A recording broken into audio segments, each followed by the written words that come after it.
अगर आप ये वीडियो देख रहे हैं तो शायद आपने फिल्मों में जासूस देखे होंगे, बंदूक लिए, दुश्मन मारते हुए, देश के लिए जान देते हुए। लेकिन असली जासूस ना तो ऐसे दिखते हैं, ना ही उनकी जिंदगी फिल्म जैसी होती है। असल जासूस चुपचाप पैदा होते हैं, चुपचाप जीते हैं और ज्यादातर चुपचाप मर जाते हैं। रविंद्र कौशिक उन्हीं में से एक था। 11 अप्रैल 1952, श्रीगंगानगर, राजस्थान। रविंद्र कौशिक किसी फौजी परिवार से नहीं था। न उसके घर में देशभक्ति की बड़ी बातें होती थीं, न किसी ने सोचा था कि ये लड़का एक दिन भारत का सबसे खतरनाक जासूस बनेगा। वो एक साधारण कॉलेज स्टूडेंट था। थिएटर करता था, स्टेज पर डायलॉग बोलता था, लोगों की नकल अच्छी कर लेता था, बस इतना ही। उसकी जिंदगी लाखों भारतीय युवाओं जैसी थी। 1973 के आसपास रविंद्र कॉलेज में एक नाटक कर रहा था। भीड़ में कुछ ऐसे लोग बैठे थे जो ताली बजाने नहीं आए थे। वो लोग रविंद्र को देख रहे थे, उसके हाव भाव, उसका आत्मविश्वास और सबसे जरूरी उसका डर न दिखाना। नाटक खत्म हुआ। रविंद्र घर चला गया, लेकिन उसकी जिंदगी वहीं खत्म हो चुकी थी। कुछ हफ्तों बाद रविंद्र को एक ऑफर मिला। कोई लेटर नहीं, कोई सरकारी मोहर नहीं, बस एक बातचीत। उससे कहा गया, हम सरकार के लिए काम करते हैं, अगर तुम हमारे साथ आए तो तुम्हें कभी कोई पहचान नहीं मिलेगी। कोई हीरो बनने की बात नहीं, कोई पैसा नहीं, कोई शोहरत नहीं। साफ शब्दों में बोला गया, अगर पकड़े गए तो भारत तुम्हें नहीं पहचानेगा। यही था सच। रविंद्र के पास सोचने के लिए समय दिया गया। वो जानता था, अगर मना किया, जिंदगी नॉर्मल, अगर हां कहा, सब खत्म। लेकिन उसने हां कह दी। यहीं पर रविंद्र कौशिक की आम जिंदगी खत्म हुई। RAW ने उसे इसलिए नहीं चुना क्योंकि वो सबसे बहादुर था। RAW ने उसे चुना क्योंकि वो अकेला रह सकता था, झूठ को सच की तरह जी सकता था, और सबसे खतरनाक बात, वो ज्यादा सवाल नहीं करता था। RAW की रिपोर्ट में लिखा गया, subject shows ability to erase self, मतलब वो खुद को मिटा सकता था। ट्रेनिंग शुरू। शरीर से ज्यादा दिमाग पर हमला रॉ की ट्रेनिंग फिल्मों जैसी नहीं थी। कोई म्यूजिक नहीं, कोई मोन्टाज नहीं। पहले ही दिन उसे बोला गया, आज के बाद तुम रविंद्र नहीं हो। उससे कहा गया, अपने माता पिता के नाम भूल जाओ, अपने बचपन की कहानियां भूल जाओ, अपनी भाषा भूल जाओ। ये सब कागज पर नहीं, दिमाग में कराया जाता है। उसे इस्लाम सिखाया गया। नमाज, कुरान, उर्दू, मुस्लिम समाज का व्यवहार, इतना कि वो खुद भूलने लगा कि वो क्या था। यहां तक कि उसके शरीर तक में बदलाव किए गए ताकि कोई शक न करे। ये वो स्टेज थी जहां ज्यादातर लोग टूट जाते हैं। रविंद्र नहीं टूटा। रॉ का एक सख्त नियम होता है, family is the biggest weakness. Ravindra को अपने घर से धीरे धीरे काट दिया गया। कोई आखिरी अलविदा नहीं, कोई सच्चाई नहीं।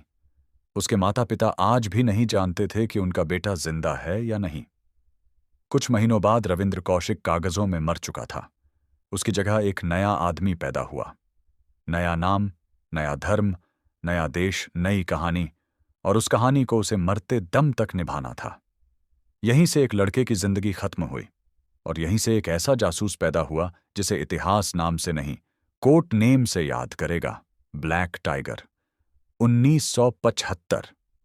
कोई हेलीकॉप्टर नहीं, कोई ड्रामेटिक बॉर्डर क्रॉसिंग नहीं, बस एक आम आदमी एक आम रास्ते से एक आम देश में दाखिल हुआ। लेकिन उसके दिमाग में एक भी चीज आम नहीं थी। उसके पास एक नई पहचान, एक नया अतीत और एक ऐसा सच जिसे अगर किसी ने जान लिया तो वहीं गोली मार दी जाती। उसने जैसे ही पाकिस्तान की जमीन पर पहला कदम रखा, उसी पल से वो लगातार निगरानी में था। पहला साल, सबसे खतरनाक साल RAW के रिकॉर्ड्स में पहले साल को लिखा गया है, सर्वाइवल फेज। मतलब ये वो दौर होता है जहां ज्यादातर एजेंट पकड़े जाते हैं। क्यों? क्योंकि भाषा में हल्की गलती, खाने पीने का गलत तरीका, किसी त्योहार पर गलत रिएक्शन, या बचपन की कहानी में एक लाइन इधर उधर और खेल खत्म। रविंद्र की सबसे बड़ी ताकत ये थी कि वो एक्टिंग नहीं करता था। वो सच में वही इंसान बन गया था जो उसे बनना था। उसका दिन कुछ ऐसा होता था, सुबह मस्जिद, आम लोगों से बातचीत, चाय की दुकान पर बैठना, राजनीति पर राय देना, भारत के खिलाफ बोलना, जरूरत के हिसाब से। सब कुछ इतना नॉर्मल कि कोई शक ही न करे। RAW की एक इंटरनल नोट में लिखा है, he never tried to look intelligent, he tried to look ordinary. यानी उसने खुद को कभी खास नहीं दिखाया। पाकिस्तान में उसने दोबारा पढ़ाई शुरू की। क्यों? क्योंकि पढ़ाई सबसे सेफ कवर होती है। कॉलेज में बहस होती थी, राजनीति की बातें होती थीं, भारत पाक पर बहस होती थी, और यहीं पर रविंद्र की सबसे बड़ी परीक्षा होती थी। उसे भारत का बचाव नहीं करना था, ज्यादा जर भी नहीं उगलना था, बस उतना बोलना था जितना एक आम पाकिस्तानी बोले। बहुत लोग सोचते हैं कि जासूस सिर्फ मिशन के समय डरता है। सच ये है, जासूस हर समय डरता है।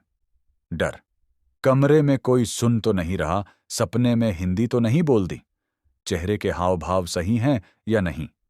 रविंद्र कई बार रात में नींद से जाग जाता था, पसीने में भीगा हुआ, क्योंकि सपने में उसने अपने पिता को हिंदी में बुला लिया था।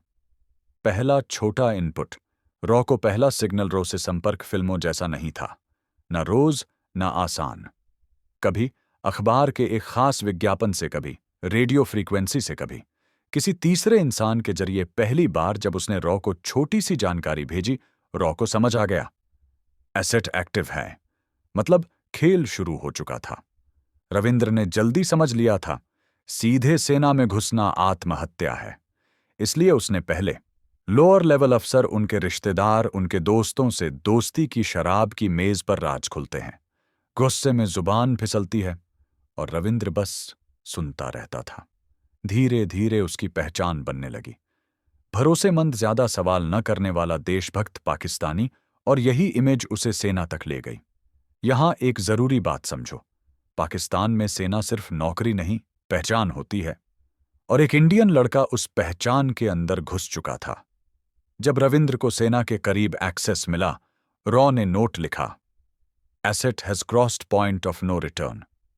मतलब अब वो कभी नॉर्मल लाइफ में नहीं लौट सकता, या तो मिशन या मौत। और रविंद्र इस सच्चाई को पूरी तरह समझता था।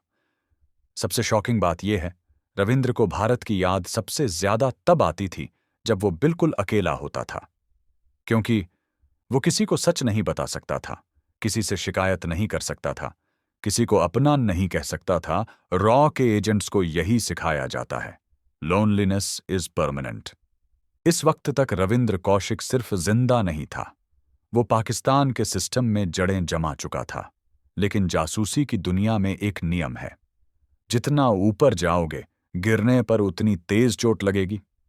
और अगला हिस्सा उसी गिरावट की शुरुआत है। ये बात बहुत लोग नहीं जानते। रविंद्र को सीधे सेना में नहीं लिया गया, उसे पहले background checks, social verification, local references, religious verification, सब कुछ झेलना पड़ा। पाकिस्तानी एजेंसियां खासकर भारत के मामले में बेहद पैरानॉइड थीं। एक छोटी सी गलती उसकी जान ले सकती थी।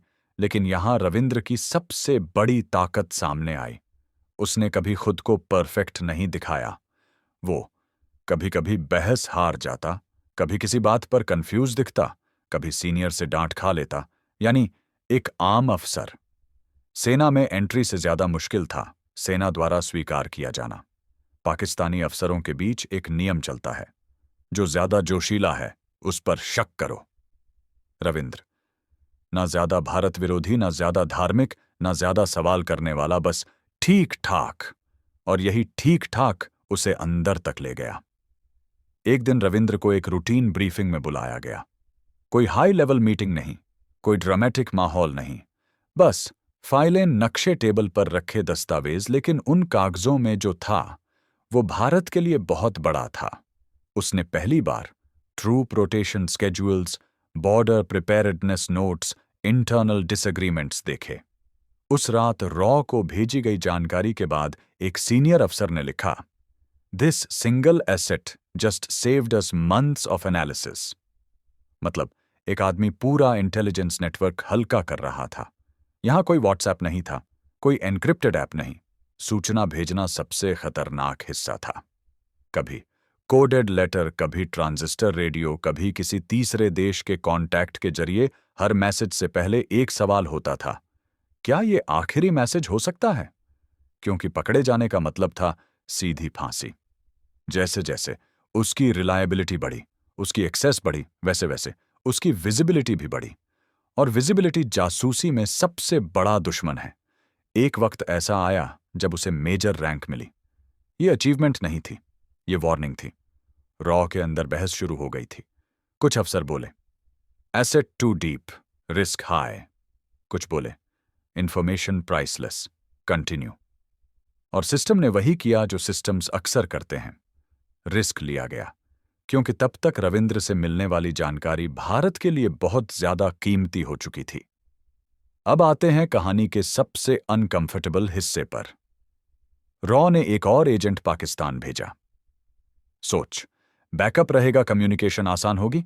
हकीकत, वो एजेंट उतना ट्रेंड नहीं था, प्रेशर में जल्दी टूट गया, वो पकड़ा गया। और इंट्रोगेशन में उसने इनडायरेक्ट संकेत दे दिए। नाम नहीं, लेकिन डायरेक्शन। इतना काफी था।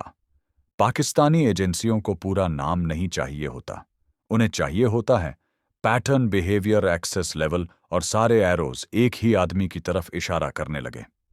रविंद्र पर डायरेक्ट एक्यूजेशन नहीं लगा, बस अचानक ट्रांसफर, एक्स्ट्रा क्वेश्चनिंग, रूटीन से ज्यादा निगरानी।